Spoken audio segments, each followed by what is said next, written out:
का chapter number 5 organising. और आज हम बात करेंगे regarding the last topic of organising chapter, that is centralisation and decentralisation. तो सबसे पहले तो इनका मीनिंग समझते हैं कि भाई सेंट्रलाइजेशन एंड डिसेंट्रलाइजेशन मतलब क्या होता है। Centralisation refers to concentration of power in few hands, यानी कि जब जो पावर है, जो अथॉरिटी है, वो सिर्फ कुछ ही लोगों तक सिमट कर रह जाती है, तो वो प्रोसेस कहलाती है सेंट्रलाइजेशन। और जनरली सेंट्रलाइजेशन में जो है पावर सिर्फ और सिर्फ टॉप मैनेजमेंट के हाथों में होता है, यानी कि जो टॉप लेवल है उनके हाथों में ही सारा पावर है और वो अपने पावर को डिस्ट्रीब्यूट नहीं करते हैं अमंग द लोअर लेवल्स। ऐसा जो स्ट्रक्चर है वो कहलाता है centralised structure. Now what is decentralisation? Decentralisation refers to systematic distribution of authority at all levels of management, यानी कि सेंट्रलाइजेशन का जस्ट ऑपोजिट, कि आप जो पावर है, जो अथॉरिटी है, उसको डिस्ट्रीब्यूट कर रहे हो among the various levels of management. यहाँ पर अपन ने पढ़ा कि जो पावर है वो सिर्फ टॉप मैनेजमेंट, टॉप लेवल के पास ही रहता है, और डिसेंट्रलाइजेशन में क्या हो रहा है कि वही पावर एक सिस्टमैटिक तरीके से मिडिल और लोअर लेवल के बीच में डिस्ट्रीब्यूट कर दिया जाता है। That is known as a decentralised structure.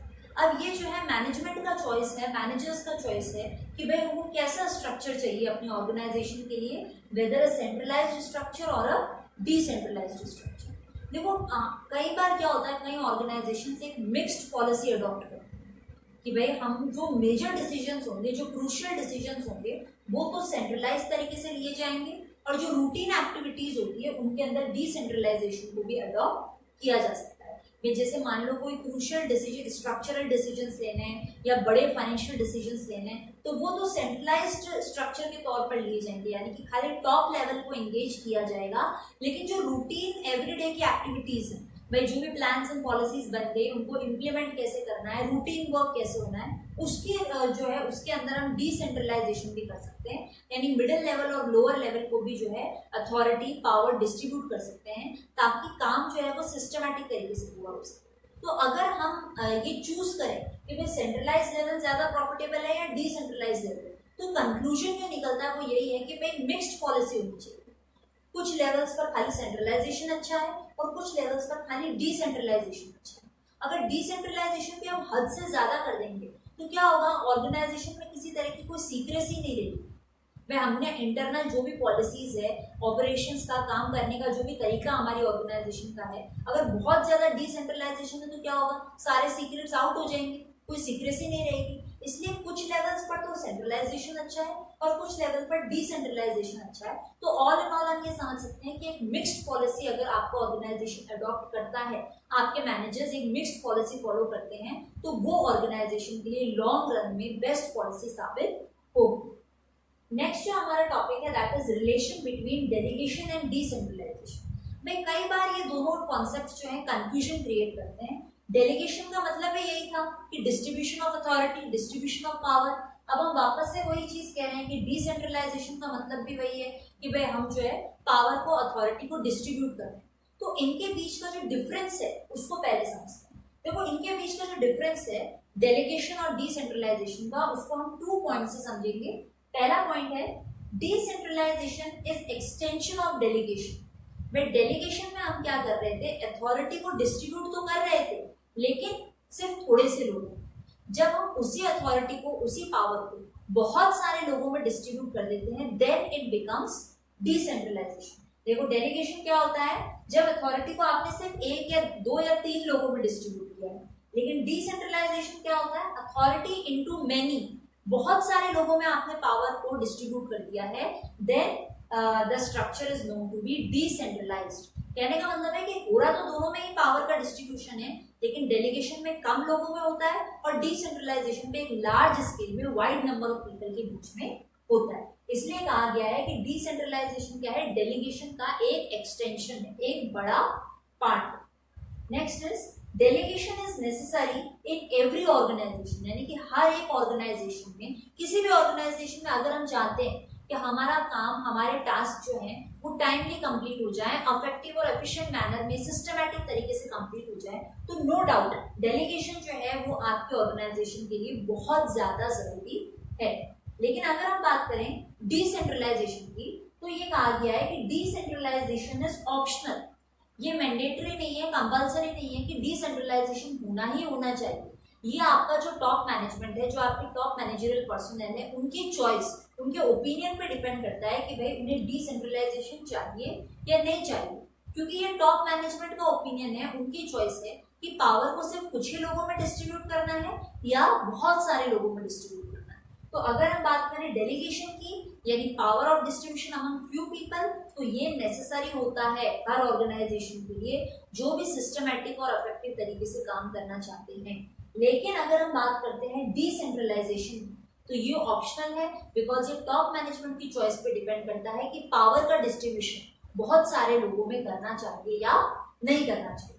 तो हम कह सकते हैं कि डेलीगेशन क्या है, a tool to get the work done, यानी कि डेलीगेशन जो है वो सिर्फ एक तरीका है कि काम को जो है हमें कंप्लीट करना है, टाइमली कंप्लीट करना है, इफेक्टिव एंड एफिशिएंट तरीके से कंप्लीट करना है। अगर हम बात करें डिसेंट्रलाइजेशन, तो it is when an organisation grows and expands and only top level can not manage it. Decentralise वाली सिचुएशन कब अराइज हो रही है, कब उसकी नीड निकल के आ रही है, जब हमारी ऑर्गेनाइजेशन जो है बहुत अच्छी तरीके से ग्रोथ कर रही है, बहुत अच्छी तरीके से एक्सपेंशन हो रहा है, साइज बढ़ रहा है, ओके, और अब जो है सिर्फ टॉप लेवल के मतलब टॉप लेवल के लिमिट में नहीं रहा है कि भाई उसे किस तरह मैनेज किया जाए, किस तरह ऑर्गेनाइज किया जाए। तो तब जो है टॉप लेवल मैनेजमेंट क्या करेगा, डिसेंट्रलाइजेशन करेगा, ताकि लार्ज स्केल के जो बड़े ऑर्गेनाइजेशंस हैं उनको भी प्रॉपरली मैनेज किया जा सके। तो हम कह सकते हैं कि डेलीगेशन तो है, चाहे आपका ऑर्गेनाइजेशन स्मॉल हो चाहे लार्ज हो, सभी के लिए अच्छा है, सभी के लिए नेसेसरी है। लेकिन डिसेंट्रलाइजेशन जो है ये उन ऑर्गेनाइजेशन के लिए बेहतर है जो कि बहुत ज्यादा लार्ज स्केल के ऊपर अपना काम करते हैं। So next we are starting with the importance of decentralisation. हमने पढ़ा डिसेंट्रलाइजेशन क्या है कि भाई जो अथॉरिटी है, जो पावर है, उसको हम डिस्ट्रीब्यूट कर रहे हैं अमंग मेनी पीपल, हर लेवल पर, चाहे टॉप लेवल हो, चाहे मिडिल लेवल हो, चाहे लो लेवल हो। तो ये क्यों इंपॉर्टेंट है हमारी ऑर्गेनाइजेशन के लिए, आइए जानते हैं। पहला पॉइंट है डेवलप इनिशिएटिव अमंग सबऑर्डिनेट्स, यानी सबऑर्डिनेट्स के अंदर एक इनिशिएटिव डेवलप करना, एक पहल पर उनके अंदर आप डेवलप करोगे कि यस सबऑर्डिनेट्स को ये लगे कि भाई हमें जो है अथॉरिटी मिली है, पावर मिला है, तो नेचुरली हमारे अंदर कुछ ऐसी कैपेबिलिटी है, कुछ ऐसी एबिलिटीज हैं कि हमारे सुपीरियर्स ने हमें इस लायक समझा है। तो उनके अंदर एक ट्रस्ट, एक सेंस ऑफ बिलोंगिंगनेस, एक फेथ डेवलप होता है जो कि ऑर्गेनाइजेशन के लिए भी अच्छा है एज वेल एज सबऑर्डिनेट्स के लिए भी अच्छा है। देखो जब हम खुद इनिशिएटिव लेकर कोई काम करते हैं ना, खुद अपनी तरफ से वॉलंटियर होकर किसी काम में एंगेज होते हैं, तो उसमें अपना बेस्ट लगाते हैं ताकि बेस्ट रिजल्ट जो है हम दे सकें। सेकेंड पॉइंट है develop managerial talent for future. वह अपन ने पहले भी डिस्कस किया था कि डिसेंट्रलाइजेशन से क्या हो रहा है, सबऑर्डिनेट्स को आप एक अपॉर्चुनिटी देते हो कि अब तक जो काम उनके सुपीरियर्स करते आए हैं अब वो भी इस तरह के डिसीजन होंगे। तो इससे क्या होता है कि वो है तो लोअर लेवल पे, बट उन्हें ट्रेंड ऐसे किया जाता है कि भाई वो अपने सुपीरियर वाला वर्क कर सकते हैं। तो फिर क्या होता है, कभी भी जैसे मान लो ऑर्गेनाइजेशन के अंदर रिप्लेसमेंट होगा कि भाई जो सुपीरियर्स हैं वो रिटायर हो गए या किसी कारण से हट गए, तो हम क्या कर सकते हैं, अपने सबऑर्डिनेट्स को सुपीरियर की पोस्ट पे प्रमोट कर सकते हैं, क्योंकि हमने शुरू से ही जो है उन्हें सुपीरियर लेवल के काम के लिए ट्रेन किया है। बार बार उन्हें अथॉरिटी देके, रिस्पॉन्सिबिलिटी देके हमने उन्हें सुपीरियर वाले जो वर्क्स हैं उनके लिए ट्रेन किया है। तो इससे क्या होता है, फ्यूचर के लिए मैनेजरियल टैलेंट जो है, मैनेजरियल स्किल्स जो है वो हम उनके अंदर डेवलप करते हैं। नेक्स्ट पॉइंट है क्विक डिसीजन मेकिंग। क्योंकि पावर का डिस्ट्रीब्यूशन हो चुका है अमंग ऑल द लेवल्स, तो क्या है कि hierarchical order properly chain wise follow करने की जरूरत नहीं है। बार बार टॉप टू लो लेवल पर बार बार जो है चीज़ों को कंसेंट लेना जरूरी नहीं है, डिस्कस करना जरूरी नहीं है चेन वाइज, क्विकली, क्योंकि पावर जो है वो सारे लेवल्स में बटा हुआ है, तो हर लेवल के पास ये अथॉरिटी है कि वो डिसीजन ले सकता है। और इससे क्या होता है, क्विकली डिसीजन मेकिंग होता है, क्विकली एक्शन हो पाता है, जिसका बेनिफिट जो है ऑर्गेनाइजेशन को मिलता है। नेक्स्ट हमारा पॉइंट है relief to top level management. अब टॉप लेवल मैनेजमेंट के ऊपर से जो रूटीन एक्टिविटीज होती है उनका बर्डन हट जाएगा।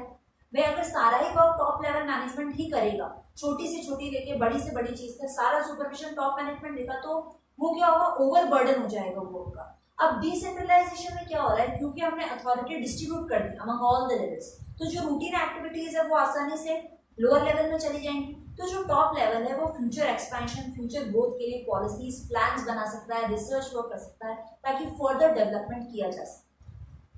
नेक्स्ट है फैसिलिटेट्स ग्रोथ। वे नेचुरली डिसेंट्रलाइजेशन में जब आप सबॉर्डिनेट्स को बहुत अच्छी तरीके से ट्रेन कर रहे हो तो ये अश्योर है कि आपकी ग्रोथ बहुत अच्छी तरीके से होगी। और एक चीज और, क्योंकि आप जो रूटीन वर्क है उसे भी डिसेंट्रलाइज कर रहे हो, उसका भी डिस्ट्रीब्यूशन कर रहे हो, तो टॉप लेवल है वो फ्री है, वो अपने जो है डेवलपमेंट और ग्रोथ की पॉलिसीज बनाएगा फॉर फ्यूचर। तो टॉप लेवल से लेके मिडिल लेवल से लेके लो लेवल तक सारे ही लेवल्स पर इस डिसेंट्रलाइजेशन का बेनिफिट मिलता है। हर लेवल को ग्रोथ की जो है पूरी अपॉर्चुनिटीज और बेनिफिट्स मिलते हैं। Next is better control. वह जब डिसेंट्रलाइजेशन हो रहा है तो नेचुरली वर्क भी एफिशिएंट और इफेक्टिव तरीके से होगा, सुपरविजन भी प्रॉपर सिस्टमैटिक तरीके से होगा और कंट्रोल का एस्टैब्लिशमेंट भी बहुत अच्छी तरीके से होगा, क्योंकि ड्यूटीज को अलॉट कर दिया गया है, वर्क को डिस्ट्रीब्यूट कर दिया गया है, तो नेचुरली कंट्रोलिंग जो है वो बेटर हो जाएगा। जब एक ही बंदा सारे काम करता है उससे तो ये बेटर है कि 10 बंदे आपने लगा दिए और 10 पूरे टास्क को जो है 10 पार्ट्स में डिवाइड कर दिया, तो नेचुरली कंट्रोल जो है वो और बेहतर तरीके से एस्टैब्लिश हो पाएगा। Next is it promotes initiative and creativity. Naturally जब आप अपने सबऑर्डिनेट्स को अथॉरिटी दे रहे हो, रिस्पॉन्सिबिलिटी दे रहे हो, अथॉरिटी भी दे रहे हो, तो आपको पता चलेगा कि लोग जब अपने तरीके से वर्क करते हैं तो कितने क्रिएटिव, कितने इनोवेटिव आइडियाज उनके अंदर होते हैं जिनको कि वो इम्प्लीमेंट करते हैं। एक तो कोई काम करना, मैं मेरे सबऑर्डिनेट को ऑर्डर दे रही हूँ, वो सिर्फ और सिर्फ मेरे ऑर्डर्स को फॉलो कर रहा है। एक मैंने उसे काम बता दिया, उसे अथॉरिटी दे दी, रिस्पॉन्सिबिलिटी दे दी, अब वो अपना माइंड लगा के, अपनी क्रिएटिविटी लगा के, अपने टैलेंट से काम को करेगा तो बेटर रिजल्ट्स हमें देखने को मिलेंगे। लास्ट पॉइंट है हमारा इम्प्रूव टीम वर्क। नेचुरली हम डिसेंट्रलाइजेशन कर रहे हैं, हमने अथॉरिटी को डिस्ट्रीब्यूट कर दिया बहुत सारे लोगों में, अब सब जो है सबके अंदर एक सेंस ऑफ बिलोंगिंग है, सबके इस खुशी है इस बात की कि हमें इस लायक समझा गया है कि हमें अथॉरिटी दी गई है। तो जब सारे लोग खुश हैं तो वो आपस में कोऑर्डिनेट करते हुए, कोऑपरेट करते हुए एक दूसरे के साथ काम करेंगे, कॉन्फ्लिक्ट की पॉसिबिलिटी कम रहेगी और टीम वर्क जो है बहुत अच्छी तरीके से काम करेगा, जिसका बेनिफिट जो है ऑर्गेनाइजेशन को मिलेगा। तो आज हमने बात करी थी रिगार्डिंग डिसेंट्रलाइजेशन एंड सेंट्रलाइजेशन क्या होता है। उसके बाद हमने पढ़ा कि जो रिलेशनशिप होता है between centralisation and decentralisation and importance of decentralisation. So this was all regarding the chapter 5 organizing.